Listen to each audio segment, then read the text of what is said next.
If you're still bound by eating disorder mindset, or if you're actively trying to recover from that.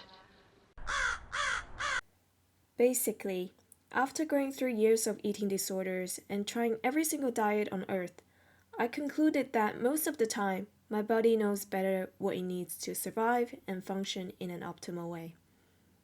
The body is connected to the mind and communicates with us through our mind.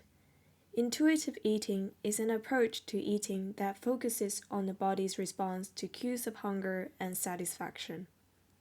It aims to foster a positive relationship with food as opposed to pursuing weight control. In a simple word, eat when you're hungry and stop when you're satisfied. When we eat intuitively, we are not really focused on stuffing ourselves till full. It is also about eating the foods that satisfy us at a psychophysiological level. Oftentimes, intuitive eating can be mixed up with emotional eating, which has its primary focus on the psychological level. If you're still bound by eating disorder mindset, or if you are actively trying to recover from that, it is very common to have abnormal or even distorted hunger satiety signals that may cause you to question yourself whether you're partaking in intuitive eating or emotional eating, because the healing process itself is very emotional. Recovery is not just about recovering from calorie restriction and malnutrition. Recovery is also about breaking away from the fear of certain food groups, accepting your body as it is, and also getting rid of that black and white food police in your mind.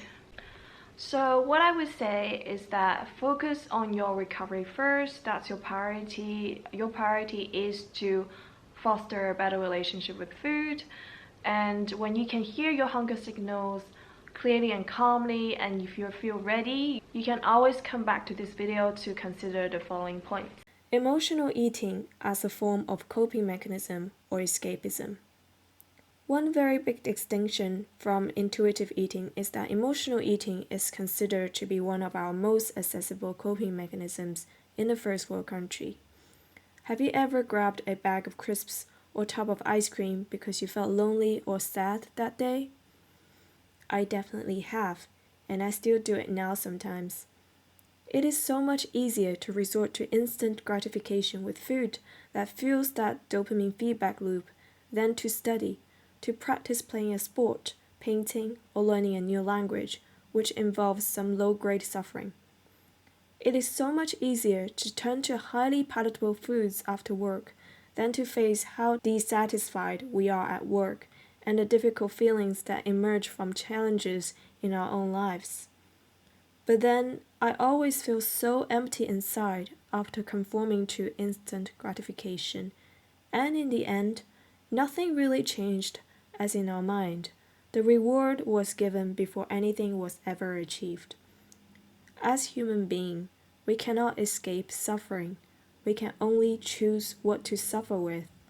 Deep down, I know that in the long run, choosing that low-grade suffering and choosing to stay with those difficult feelings will be the only way that we can grow and change, or to truly make a difference in our lives. Nevertheless, it is truly easier said than done.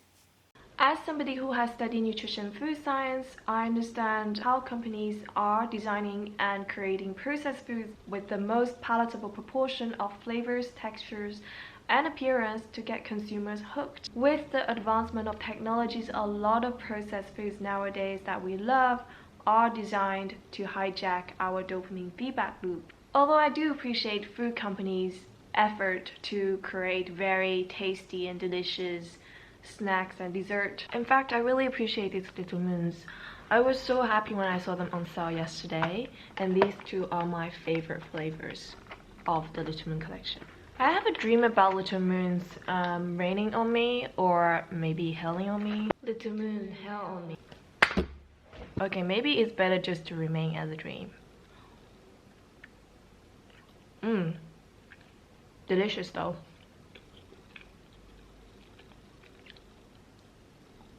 When it comes to ice cream, I prefer more fruity sorbet kind of ice cream than the very rich and creamy ones. Also, I tried HelloFresh for the first time this week. My experience was not so good. The first day was good, but the second, third day after I had the meal, I just had the worst stomach cramp. I don't know if it's because of the ingredients not fresh or the sauces has some stuff that does not agree with my stomach. But personally, I would not recommend this for anyone to even try. I think it would be better off just cooking your own stuff. The more dopamine you release, the more receptors shut down, so you seek more pleasurable behaviors and foods. Insidiously and unknowingly, your brain has been hijacked, and the symptoms you feel are the direct consequences of an intended addiction.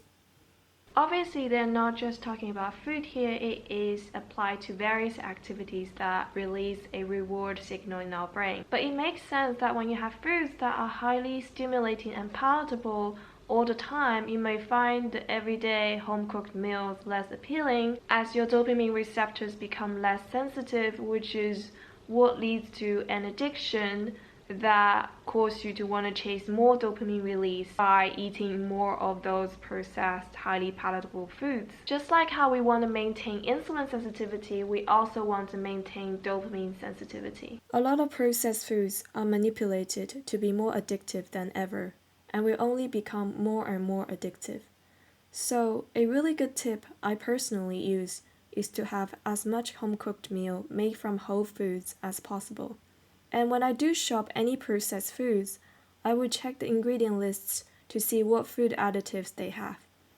Additives I would try to avoid are preservatives, artificial or natural flavors, and artificial colors. Also, the first ingredient on the ingredient list has the biggest percentage, so if the first ingredient is sugar, that is probably not the best option. But also, I don't want you to become obsessive about it. Your body has its detoxifying mechanism and can tolerate a lot more than we think.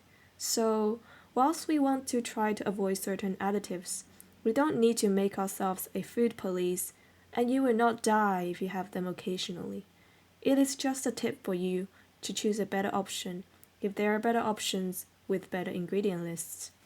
What I also noticed that sometimes when we are having negative self-talk or when we're feeling a little bit insecure or ashamed, we also use emotional eating as a form of self-sabotage to make us feel even worse about ourselves. It can make us feel like even a bigger failure with a tremendous amount of guilt. So I guess one way to deal with this is not to be overly judgy about yourself, but to have a little bit more self-compassion and grace. Knowing that you are loved, and even if you are emotionally eating to escape reality, to comfort yourself, or even to punish yourself as a form of self-sabotage, it does not mean you're bad or a failure. Emotional eating is not bad. This leads to my next point. Emotional eating is not essentially bad. It is not only one of the tools a human can use to cope with severe distress or pain in our lives. It is also a great addition to social interactions and to preserve good memories we have. For example, whenever I go to an Asian supermarket, I get really excited when I see the snacks I had when I was a child. Although most of them are full of additives and definitely far from being the healthy option, I will still buy and have them because they remind me of my childhood memories and my culture and where I came from, which is something I want to remember. Do I need them to survive or have a healthy body? No, but it warms my heart when I have some traditional foods in a restaurant that gives me that familiar feeling from the past. It nourishes me mentally.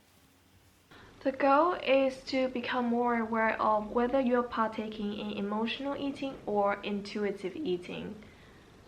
And what are the reasons you are partaking in emotional eating, so then you can have a choice to do whatever you want. Ultimately, we don't live to eat, we eat to live. Intuitive eating is to satisfy my physical and mental hunger, so it is very much to do with hunger signals. I'm sure we all know how it feels when we feel physically hungry in our body, but sometimes we can also feel a sense of uneasiness in our mind when we are always thinking about food or a certain food group, which also means that we may need to eat a little bit more food to nourish our body. Sometimes we want to avoid emotional eating and embrace those low-grade sufferings in our lives.